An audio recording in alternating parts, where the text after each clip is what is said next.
యాదాద్రి భువనగిరి జిల్లా గోండాల మండలంలోని సీతారాంపురం గ్రామంలో యాదాద్రి రూరల్ సిఐ శంకర్ గౌడ్ మాట్లాడుతూ ప్రతినిత్యం మన మధ్య జరిగే మోసాల గురించి ప్రతి ఒక్కరూ జాగ్రత్తలు తీసుకోవాలని, ఇటీవల గుర్తు తెలియని వ్యక్తులు గ్రామంలో తిరిగి దొంగతనాలకు పాల్పడుతున్నారని, కొత్త వ్యక్తులు కనపడితే వెంటనే స్థానిక 100కు కాల్ చేయాలని తెలియజేశారు. యాదాద్రి భువనగిరి జిల్లా గుండాల మండలంలోని సీతారాంపుర గ్రామంలో యాదాద్రి రూరల్ సిఐ శంకర్ గౌడ్ మాట్లాడుతూ ప్రతినిత్యం మన మధ్య జరిగే మోసాల గురించి ప్రతి ఒక్కరూ జాగ్రత్తలు తీసుకోవాలని, ఇటీవల గుర్తు తెలియని వ్యక్తులు గ్రామంలో తిరిగి దొంగతనాలకు పాల్పడుతున్నారని, కొత్త వ్యక్తులు కనపడిన వెంటనే స్థానిక 100కు కాల్ తెలియజేయాలన్నారు. గుర్తు తెలియని వ్యక్తులు ఫోన్ చేసి ఓటీపీ నెంబర్ చెప్పండి, మీకు ఆ స్కీములు వచ్చింది, ఈ స్కీములు వచ్చిందని చెప్పి బ్యాంక్ లోన్ డబ్బులు దోచుకుంటున్నారన్నారు. ప్రతి గ్రామంలో కూడా సీసీ కెమెరాలు ఏర్పాటు చేసుకోవాలన్నారు. ఈ మధ్య తల్లిదండ్రులు చిన్నపిల్లలకు బైకులు ఇచ్చి ప్రమాదాలకు గురవుతున్నారని, చిన్నపిల్లలకు బైకులు ఇచ్చినట్లయితే తల్లిదండ్రులపై కేసు నమోదవుతుందని తెలిపారు. గ్రామీణ ప్రాంతాలలో ఇటీవల గంజాయి లాంటి మత్తు పదార్థాలకు యూత్ ఆకర్షిస్తున్నారని, అలాంటి అనుమానం వచ్చినట్లయితే వెంటనే స్థానిక పోలీస్ స్టేషన్కు తెలియజేయాలన్నారు. వీరితో పాటు ఎస్ఐ తేజం రెడ్డి, పోలీస్ సిబ్బంది, గ్రామస్తులు పాల్గొన్నారు.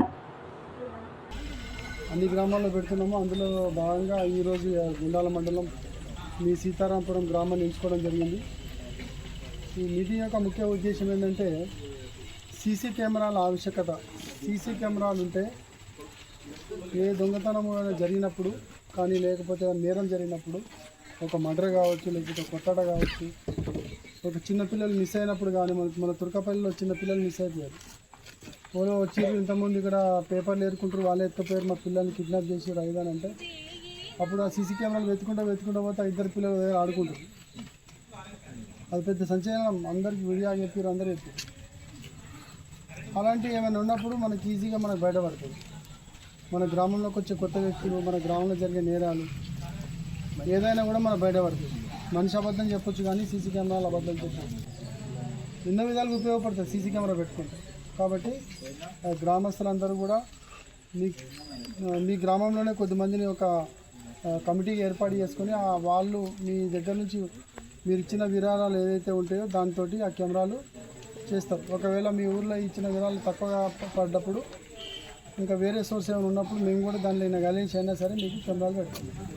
ముందేం చేస్తారంటే ఎస్ఐ గారు ఈ ఊర్లో ఎన్ని సెంటర్లు ఉన్నాయి, ఎన్ని కెమెరాలు అవసరం అవుతాయో ఐడెంటిఫై చేస్తారు.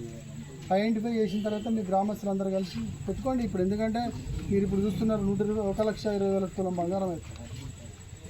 ఒక ఊర్లో చిన్న దొంగతనం, ఒక ఇంట్లో చిన్న దొంగతనం జరిగితే ఒక తులం పైన ఎంత 1,20,000 అవుతుంది. దొంగలు అదే పని మీద ఉన్నారు. ఎక్కడ చూసినా దొంగతనాలు జరుగుతున్నాయి. మనకు ఒక కెమెరా పెట్టుకున్నాం అనుకో, ఈ కెమెరా ఈ వెహికల్లో పోయింది అనేది మనకు ఒక అవగాహన వస్తుంది. అప్పుడు ఏ వెహికల్ పోయిందో ఆ వెహికల్ మనం వెతుకుంటూ పోతే మనకు దొరుకుతుంది, ట్రేస్ అవుట్ ఖచ్చితంగా అవుతుంది. కాబట్టి ఈ సీసీ కెమెరాలు పెట్టుకోండి. ప్రతి గ్రామంలో కూడా ప్రతి మండలంలో కూడా మేము తిరుగుతూ ప్రతిరోజు పెడతా ఉన్నాం. సీసీ కెమెరాలు పెట్టుకుంటే అది చాలా ఉపయోగపడుతుంది. దొరుకుతాయి చైనా మార్కెట్లో 2,000, 3,000 కూడా దొరుకుతాయి. కానీ అవి పాడైపోతాయి, తొందరగా పాడైపోతాయి. మంచి కెమెరాలు పెట్టించుకోండి. మీరే మీ ఊరు గ్రామస్తుల కమిటీగా ఏర్పడతారు. మీ కమిటీ దగ్గర పిలిపించుకొని మంచి కెమెరాలు పెట్టుకుంటే ఎక్కువ రోజులు వస్తాయి. మీకు ఉపయోగపడేవి అవన్నీ. ఈ కెమెరాలు అనేవి మీ గ్రామానికి, మీ గ్రామస్తులకు ఉపయోగపడేవి. ఇది సీసీ కెమెరాల ఆవశ్యకత. ఇక రెండోది వచ్చి డ్రగ్స్ అంటే ఏదో కొకైన్ అవన్నీ ఇలాంటివి కాకపోయినా మన సింపుల్గా మనకు అన్ని ఊర్లలో అందుబాటులో ఉండేది గంజాయి.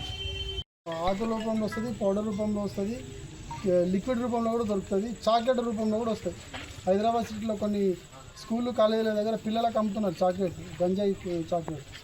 ఆ గంజాయితో తీసిన రసం ఏదైతే ఉందో ఆ రసంతో చాక్లెట్లలో కలిపేసి అమ్మేస్తున్నారు. దానికి ఒకసారి అలవాటు పడ్డారు మనుషులు కారాలి. వాళ్ళ లోకంలో, వేరే లోకంలో ఉంటారు. మనకి అయ్య కనిపించాడు, అవ్వ కనిపించాడు, దోస్తు కనిపించాడు, ఊరుడు కనిపించాడు, ఎవడు కనిపించాడు. వాడు మొత్తం ఆ మైకంలోనే ఉంటాడు. ఇక వాడు ఏమైనా చేస్తాడు ఆ టైంలో. ఆ పైసల కోసం అవసరమైతే హత్యలు కూడా చేసిన సందర్భాలు ఉన్నాయి, కొట్టి గుంజుకపోయే సందర్భాలు ఉన్నాయి. కాబట్టి అలాంటి మత్తు పదార్థాలకు దూరం ఉండండి. 10 లక్షలు ఇస్తాము లోను. మీకు ఏమంటారు దాన్ని, సిబిల్ స్కోర్ లేకపోయినా సరే, సిబిల్ స్కోర్ ఏం లేకపోయినా సరే నేను ఇచ్చేస్తా, 10 లక్షలు ఇస్తా. ఏం కావాలంటే డాక్యుమెంట్ ఇవి పెట్టమంటే ఆధార్ కార్డు ఈ కార్డు ఆ కార్డు అన్నీ మనం వాళ్ళని పెట్టేస్తాం ఆన్లైన్లో ఫోటో తీసుకుంటే అలా పెడతాం.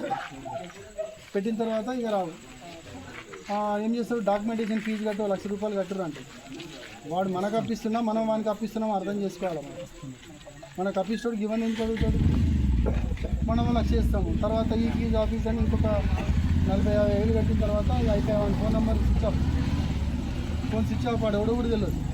మనం ఇంటి పక్క పడతాం మనూరోడే ముక్కు పొద్దుగాలు వేస్తే ముఖం చూసుకుంటాడే వాడు ఏదైనా అవసరం ఉండి ₹10,000 ఇరా అంటే వీడు ఇక్కడ ఎగ్గొడతాడా అని ఆలోచిస్తాం మనము. అలాంటిది ఆ ముఖం జరగడానికి లక్షలు వేస్తుంది. జరుగుతుంది ఇదంతా, కొద్దిమంది జరగవచ్చు కూడా, ఇప్పుడు ఎవరు చెప్పారు. మైనర్ పిల్లలకు బండ్లు ఇస్తున్నారు. నాయన నాకు కావాలి బండి, నేను ఆడు కాలేజీ ఇంజనీరింగ్ ఏదో ఒక కాలేజీ జాయిన్ కాగానే నాకు బండి కావాలి నాయన అని తల్లిదండ్రులు ఇబ్బంది పెట్టైనా సరే బండి తీసుకొని పోతున్నాడు. లైసెన్స్ ఉండాలి. ఫస్ట్ బండి ఎక్కాలంటే లైసెన్స్ ఉండాలి, తలకు హెల్మెట్ ఉండాలి. ఎందుకంటే యాక్సిడెంట్ అయిన ప్రతి సందర్భంలో హెడ్ ఇంజరీ అవుతుంది, తల పగిలిపోయిందంటే మనిషి బతకడిగా. అన్నిటికీ మూలం ఇదే. ఇది చక్కగా ఉంటే మా అన్ని చక్కగా ఉన్నట్టే. ఏమైనా చిన్న మిస్టేక్ అయిందనుకో ఇక ఎన్నో రకాల ప్రాబ్లమ్స్ వస్తుంటాయి, అవునా కదా. కాబట్టి హెల్మెట్ కూడా ఖచ్చితంగా పెట్టుకోవాలి. గీడికించే సార్ పొలం కాడికి వేస్తున్నా, పొలం కాడికించి ఇంటికాడికి పొలం కాడి వరకు మధ్యలో ఏమైనా స్కిడ్ అయిపడ్డా కూడా ఎవరిని గుద్దకపోయినా సరే నువ్వు పడ్డా నీ తల దెబ్బని తలిగేది. కాలొచ్చే ఇరిగింది అనుకో ఏం కాదు, వంకరన ఇంకా అతుక్కుంటుంది. కానీ తలకేమైనా అయితే కాబట్టి తల ముఖ్యమైనది. హెల్మెట్ పెట్టుకోండి, డ్రైవింగ్ లైసెన్స్ పెట్టుకోండి. చిన్నపిల్లలకు బండి ఇవ్వకండి. ఒకవేళ చిన్నపిల్లలకి ఇచ్చి ఏమైనా జరిగితే తండ్రి మీద కేసు అవుతుంది, పిల్లల మీద కాదు. చిన్నపిల్లలు కాబట్టి మైనర్ పిల్లలు కాబట్టి మైనర్ పిల్లలకి ఎట్టి పరిస్థితుల్లో ఇవ్వద్దు, ఎట్టి పరిస్థితుల్లో బండ్లు ఇవ్వద్దు. ఎన్నో ప్రమాదాలు జరుగుతున్నాయి, ప్రతి ప్రమాదంలో కూడా హెడ్ ఇంజరీ అవుతుంది.